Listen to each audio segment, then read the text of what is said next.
Here's a series I actually kind of grew up on. I actually did have a PS1 before an N64, and one of the two games I got with it was Crash 2. Played it, enjoyed the hell out of it, and then I ended up picking up Crash 1 maybe, I don't know, a month later.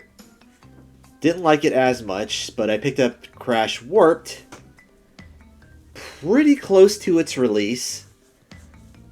Enjoyed it, and then I think I rented CTR. After that, I fell off the series for a while, and then on a whim picked up Wrath of Cortex, probably pretty late in the generation. Enjoyed it, picked up Twinsanity, and yeah, we'll get to that.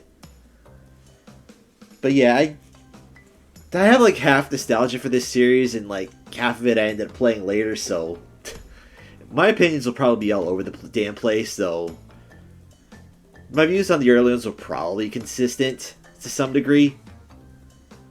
But yeah, since this wasn't the game I started with, and because this is not the best way to play the first game, I'm gonna say it's like a high B. It does have issues, one of which being is the awful save system.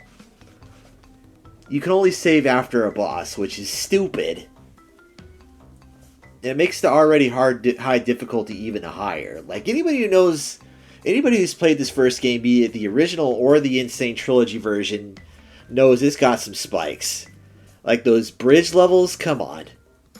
But even despite the brutal difficulty, it is fun. It had a decent soundtrack. The story in the first game was practically non-existent, but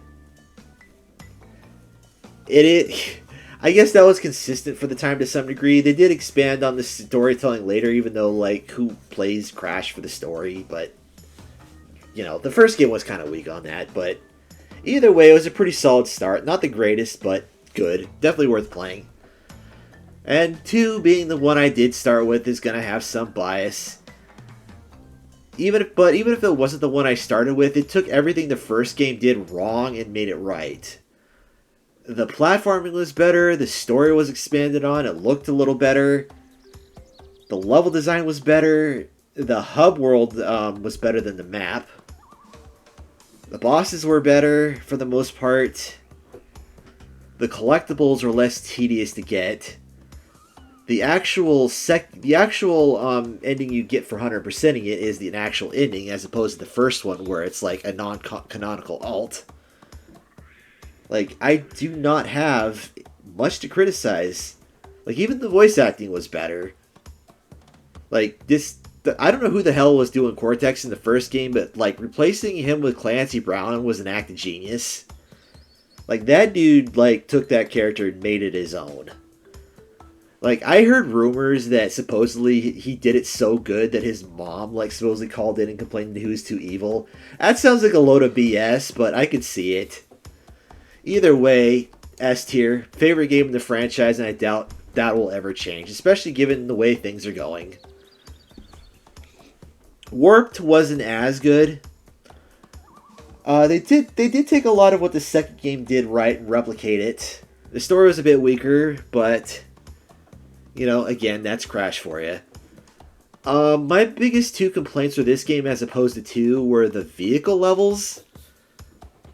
Like, you know, one of each would have been fine. Like, one racing, one jet ski, and one flying level would have been fine. And I guess the space fight boss fight was pretty decent, but there didn't need to be like 3 freaking racing levels and 3 jet ski levels and 2 flying or whatever. Like, the Coco levels on the back of the Tiger were fine because those are basically mirroring the Bear Cub riding levels from Crash 2. But the actual vehicles were unnecessary. The other thing I have is the relics. Yeah, I get it. It did add a bit more playability and extend the time, but it was kind of unnecessary to have to go back and try for a par time. Now, granted, I think you only had to get the base relics and the original. I think it's been a while since I played the original version to get the actual 100% ending. But forget about getting the golds and the platinums. And even then, a lot of them are unattainable without beating the final boss first and getting the run speed upgrade. So, I'm going to say it's an A. It doesn't clear 2, but it's better than the first one. And it's probably the second best game in the series. Now, how do the remakes stack up? Well, in terms of the first game, it clears it completely. It fixes the save system that'd be normal. It fixes a couple other hitches it has. It looks a hell of a lot better, and the cutscenes for the ending and the intro, both the voice acting and the animation are way better. Obviously, it looks better visually. And unlike 2 and 3, I would say the new soundtrack is, apart from maybe 2 tracks, is better than the original. So, Crash 1 clears it. Crash 2 and 3 are a bit more complicated. Because on one hand, they did replace both Cortex and Uka Uka's voice actor, which is Clancy Brown, with the new guy who's been in there since To Insanity. And while he's not bad, and it doesn't sound... his voice itself at least kind of fits the character, his delivery is just too goofy. He's no replacement for Clancy Brown. I'm sorry. If there's ever a mod to replace his voices with Clancy Brown's for the PC version, I'm gonna get that shit on day one, but I doubt that'll ever happen. And the OSTs for 2 and 3 are a bit weird, because 2, I would say a lot of them are worse. 3 could go either way. But unlike the Spyro trilogy, there's no option for original voices, which sucks. However, I will say I fully recommend... I will say these are still the best ways to play the original trilogy regardless. But I recommend getting the PC version of it, because number one, it can go for 60 FPS instead of being locked at 30, like the console versions.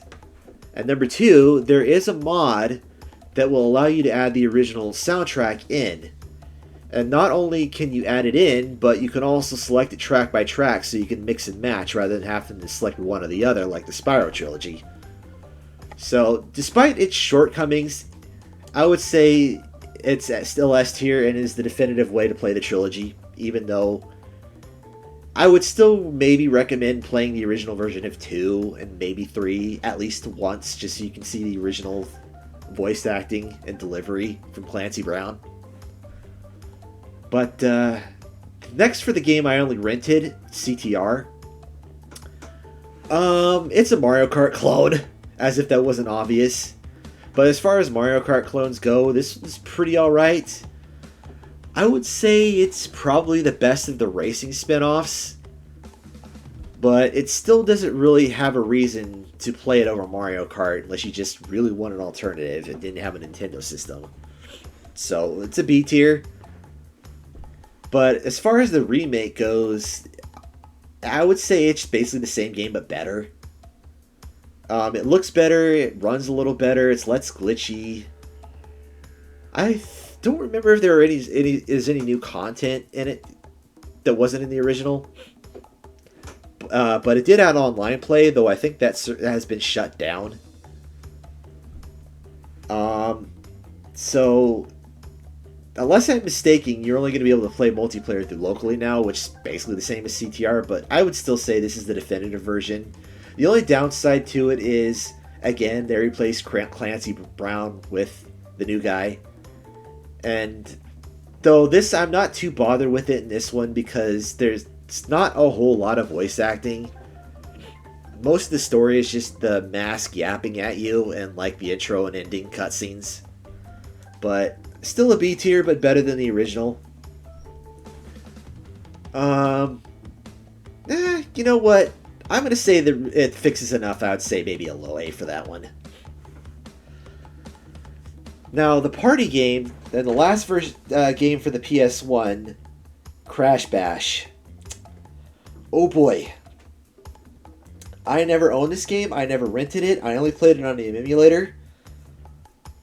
Actually, no, I do own it, but like back in the day, I never owned it. I do own it now for collectible purposes, but man, is it forgettable. I even forgot I owned the damn thing.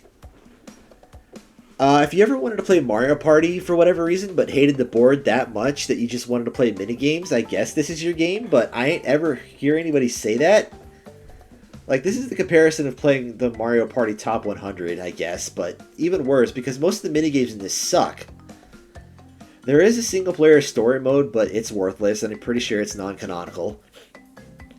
The AI cheats, so the only fun you're going to get out of this is if you're playing with other people, but I think most people would just rather play Mario Party. It's playable, it's not terrible, but it's not good in any way, shape, or form. And it's a game nobody asked for. Now, we get into the post-Naughty Dog stuff. Wrath of Cortex. Oh boy, is this divisive. I am on the camp that actually likes the game, though. I will state that comes with a caveat is I played the GameCube version. And that may have been a godsend because I hear the PS2 version is not only really glitchy, or at least glitchier than the GameCube version, but it's also got Sonic 06 levels of load screen hell. More or less the same problem that Spyro Enter the Dragonfly had, if you wanted more proof that these two series are joined at the hip. So if you're going to play this version, play the GameCube or the Xbox version. If you played the PS2 version and were turned off, I would recommend giving it another chance on one of those two versions, because it does follow the formula of 2 and 3 pretty well.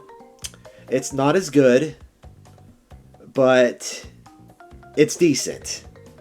You know, got more Clancy Brown.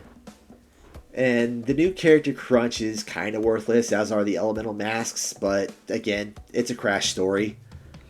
I enjoyed it. I recommend it. It's not the greatest thing ever, but, you know, just make sure you don't play the PS2 version. You probably have a decent time. Now we get to the GBA games.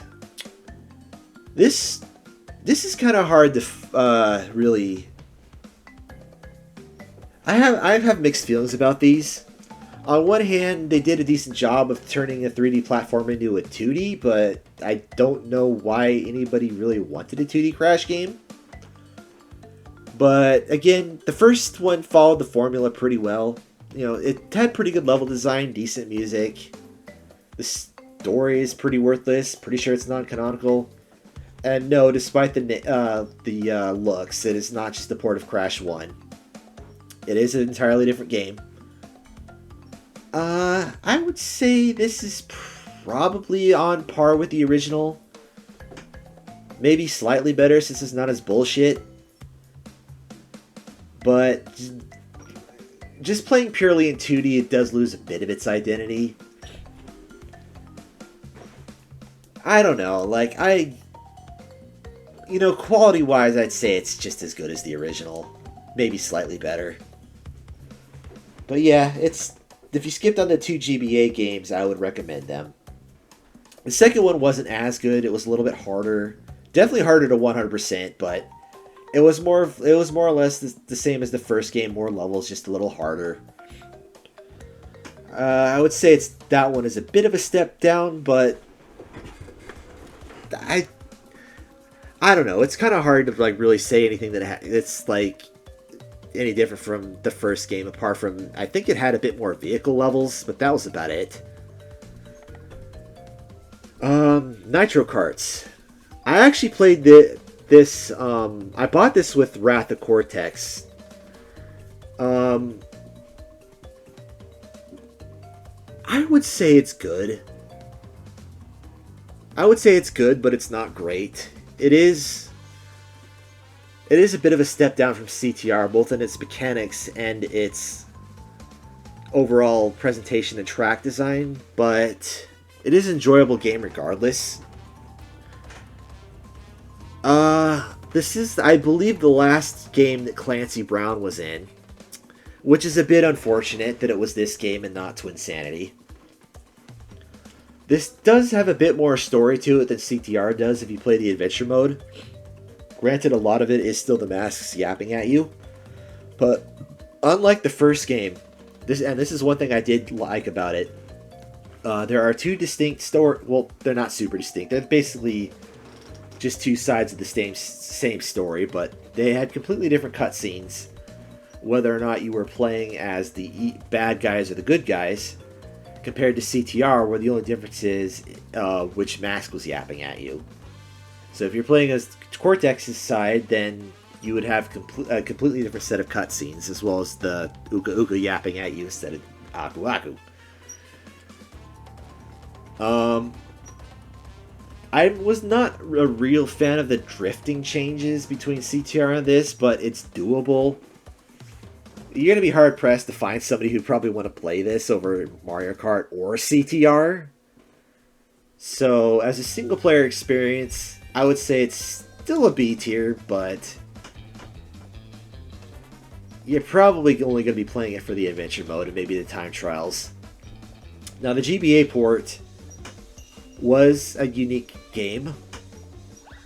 It had the same story as the console versions, minus the fact that it was static text screens instead of animated cutscenes. But I can't really say there's any reason to play this, because it's more or less like, I guess the best way to describe this is basically Mario Kart Super Circuit, but worse. And I actually like Super Circuit, but the problem is like the tracks are all flat, basic, and really repetitive compared to the more complex version and the console versions. It's functional, but again, there's no reason to play it over the console versions unless back in the day you did not have any of those consoles and just really wanted to play Crash Nitro Kart for some reason.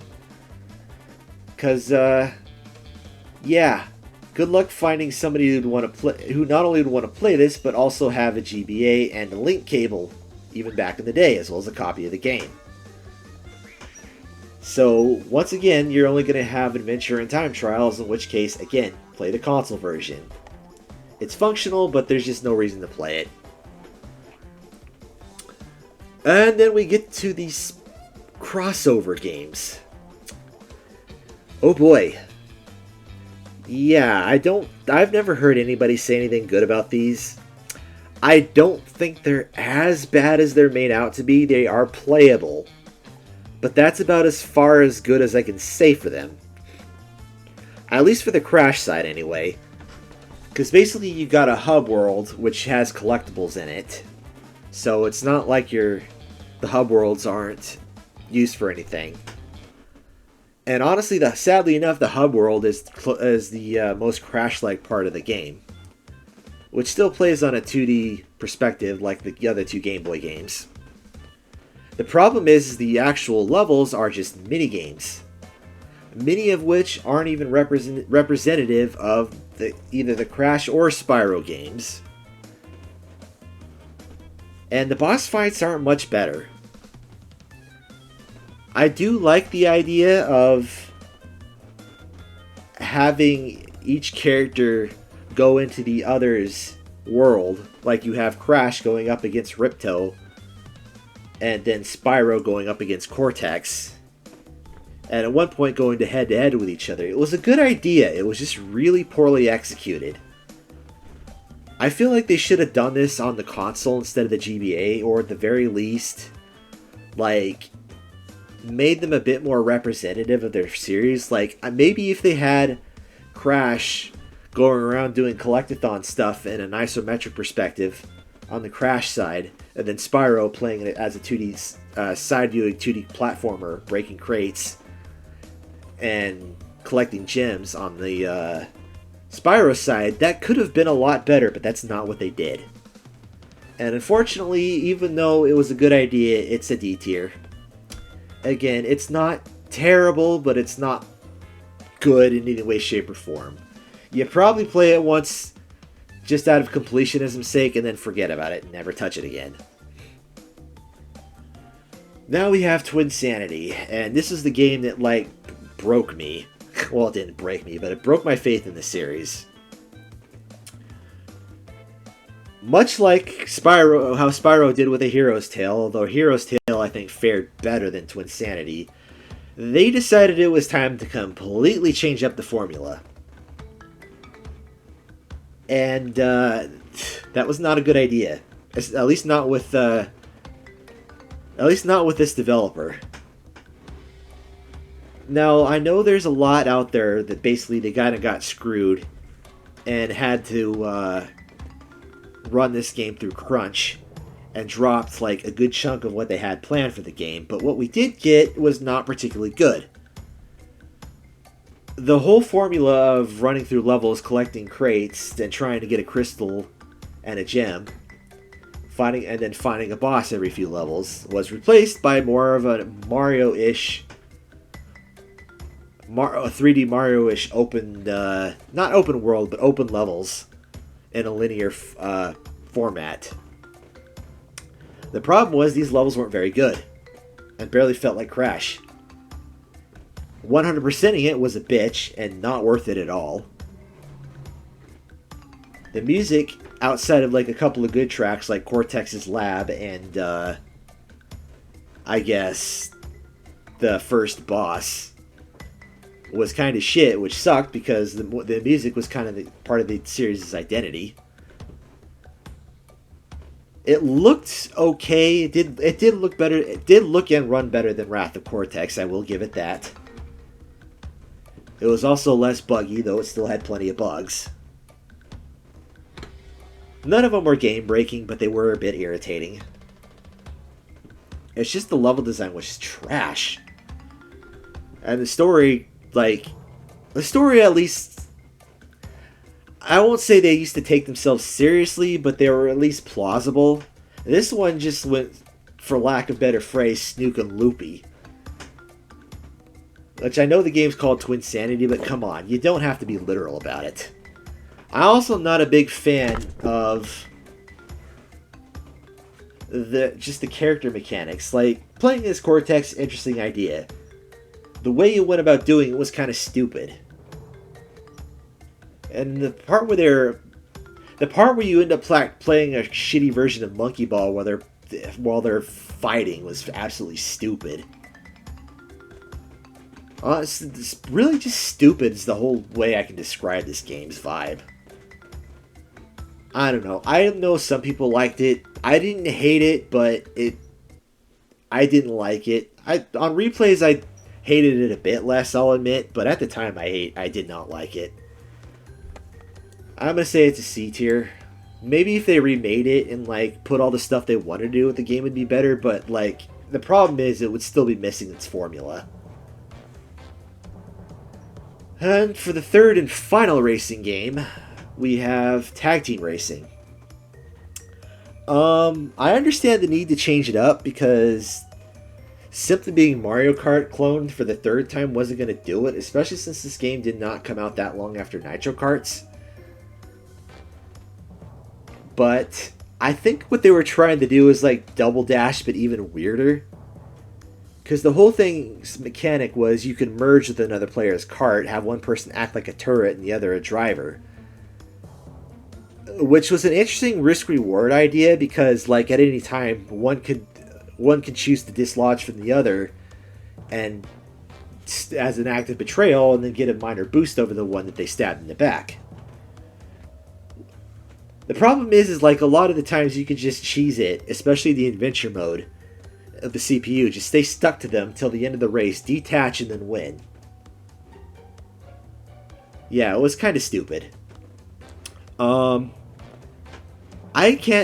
never heard really anybody talk about playing this in multiplayer. I have no desire to play it in multiplayer, but again, it's like Double Dash, but way worse. And I wasn't that big of a fan of Double Dash, to be honest.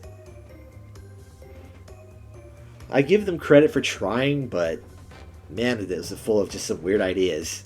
The course design also kind of sucked. One thing I did like about it, though, was the adventure mode. Instead of driving through a hub from level to level, you walked around this big amusement park, playing kind of like Twinsanity. It definitely fleshed out both the world and the storytelling more than it did the previous two racing games did. I do admire the attempt, and even though it's has the same level of Twinsanity level of goofiness, I kind of did enjoy the story mode, I will be honest. But it's still just an okay game. if anybody's going to play it, they're probably just going to play it through the adventure mode and then forget about it. And next we have attempt number 2 at a party game. Oh boy. Where do I even begin with this one? It's worse than Crash Bash. And the sad part is they went full on Mario Party with this one. Unlike just being a minigame compilation, this one actually did have a board mechanic as well as a proper story mode. And they managed to get, despite ripping off Mario Party, they managed to get everything wrong. The boards suck, the story mode sucks, the minigames all suck, the controls suck, it looks like shit. Like even by DS standards. The music sucks. Like, the controls suck. I think I already said that, but it needs repeating. The controls suck. And there's not a single damn good thing I could say about this. Although I think it did have a download play where you could just play with one copy of the game. I don't know if it was full or not. And I honestly could be remembering completely wrong, but good luck finding anybody who would even want to play this, even if it did have that download play. Like, it was bad. Honestly, this is probably the worst game in this. One of the worst, if not the worst game in this series. It's terrible. Don't play it. And now we get to the 2 reboot games. Well, I say reboot in quotation marks because they were kind of soft reboots. They decided to. Again, if you want more proof that this is joined at the hip with Spyro, Spyro did its Reignited trilogy. And much like the Reignited trilogy, although this one only had 2 games, they shifted it to being more of a beat-em-up for some reason. Why? Fuck if I know. And it wasn't a good one either. The story was just ridiculous. And the beat-em-up mechanics were not fun. The main other gimmick was the ability to jump on top of and control larger creatures for more power and not putting your own health at risk, which is very much a necessity. But that did not make it fun, I can tell you that. Yeah, it was a weird game.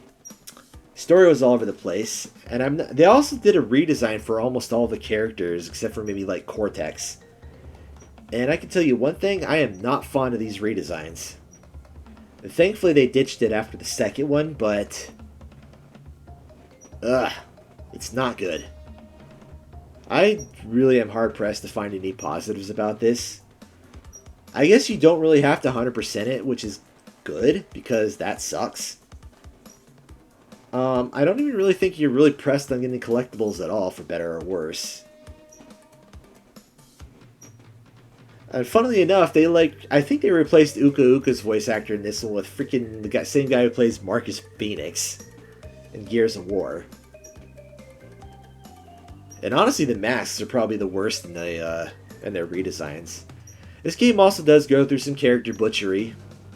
Much like how they made Cortex's like ridiculously comical in Twinsanity. This one decides we didn't butcher enough characters, so everyone else goes through butchery in both these games.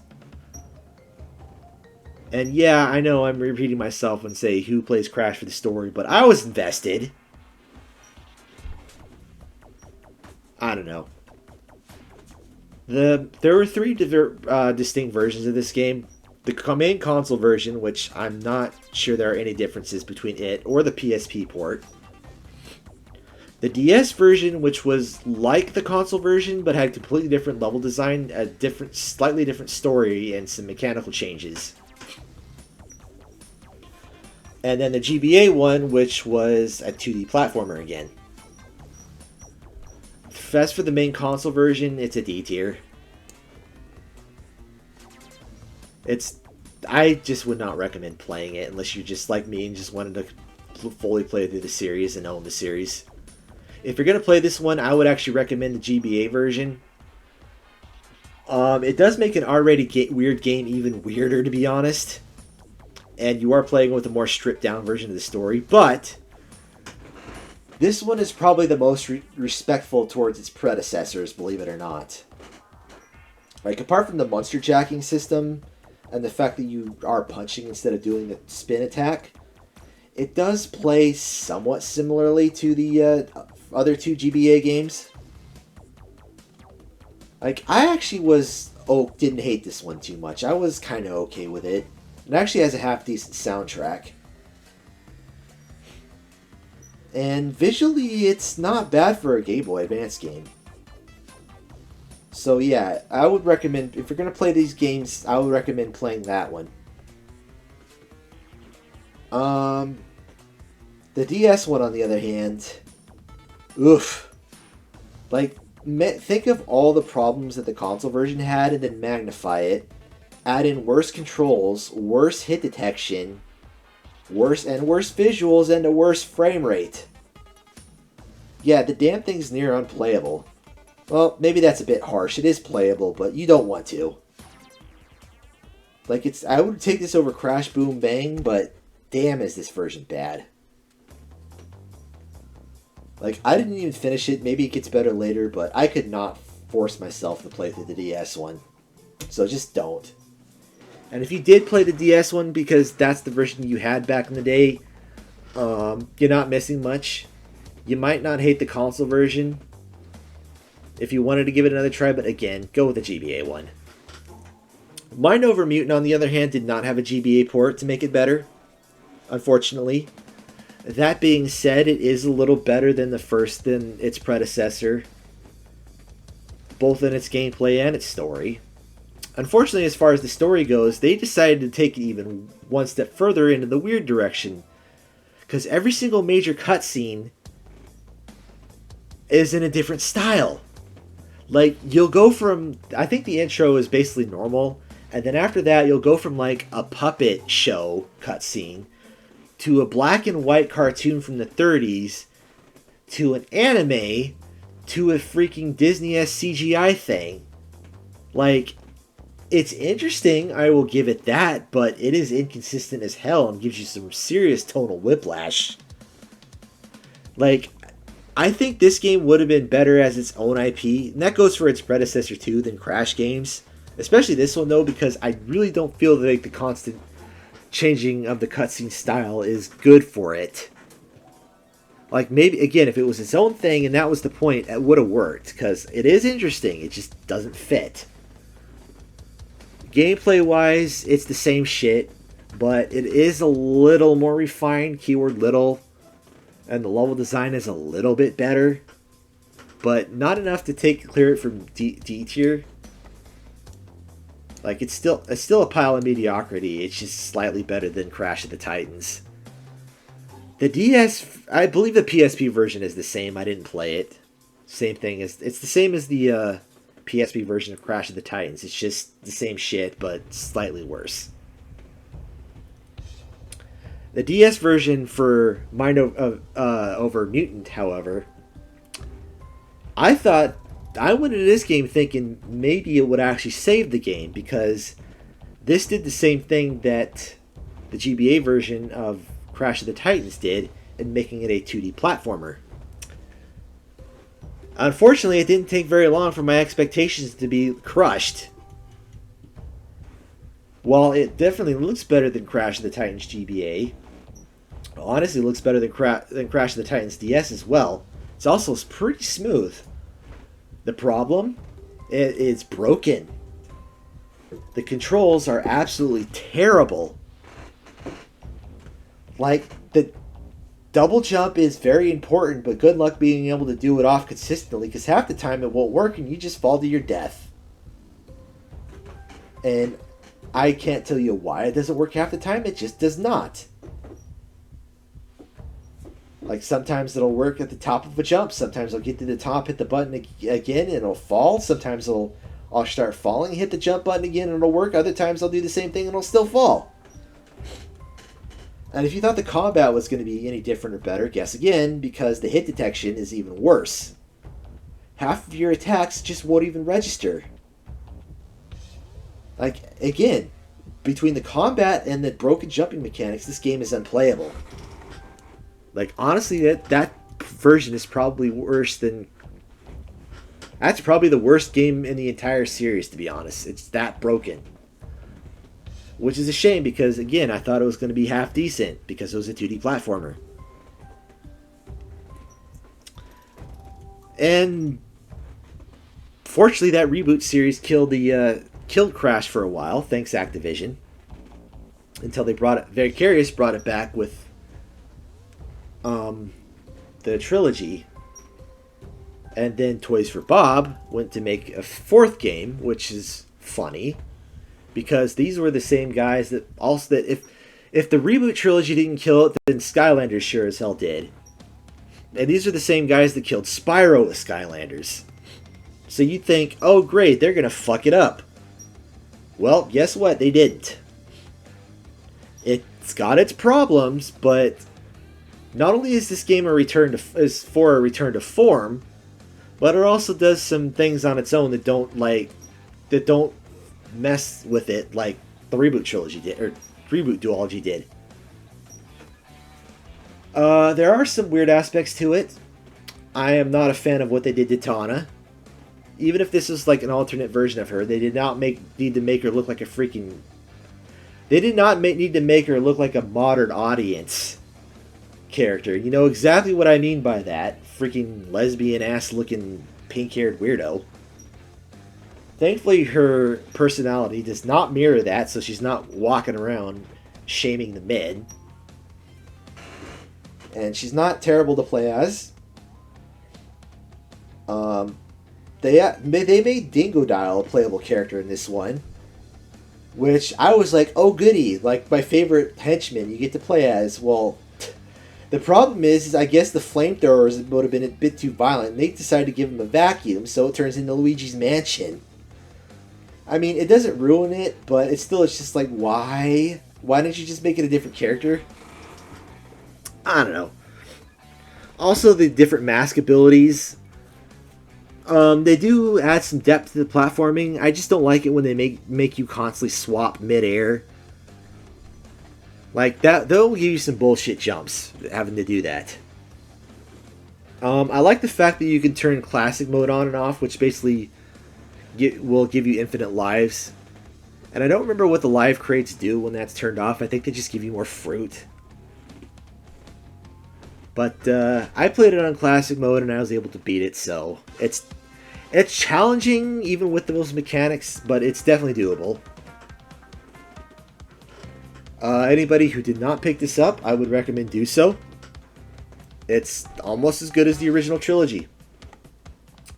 High B. The real problem with this game is the fact that the 100%ing is a nightmare. Don't do it. You basically have to not only play the game twice, but you have to 100% it twice in the quote-unquote alternate versions of the levels. And that's gems, crystals, and relics again.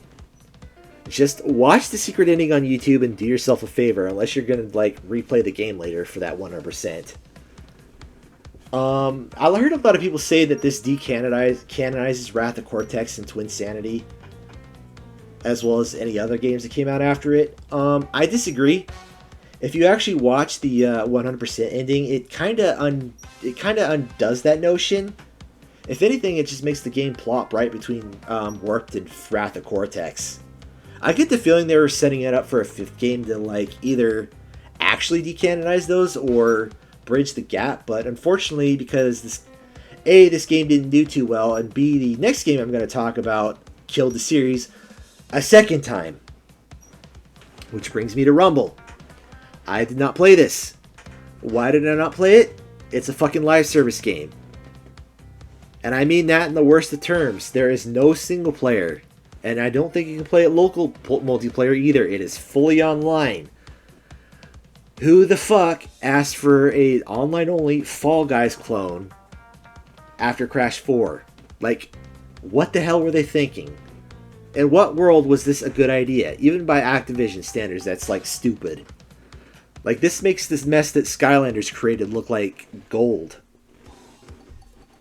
Yeah, I did not play that. I would put it in F tier, but I can't objectively do that. Don't do it. Just save yourself the trouble. Don't do it. It's garbage. And I hope someday that somebody brings out a proper sequel, so we get we maybe we can have the series come back a third time and Activision not fuck it up. But I get the feeling Activision will have to die and the rights will have to go to somebody else, unless like Toys for Bob buys it now that they're independent. But I doubt it. Anyway, this is a bit of my childhood, half my childhood anyway. I do like more of these games than I don't, but it's definitely hit or miss. But I would recommend playing the original trilogy. If you've never played these games, I would recommend playing the original trilogy. Easiest way to do it is for the remakes. I recommend getting that on PC. But yeah, hope I honestly hope this series does well and does better and gets done better in the future. But yeah, I recommend it.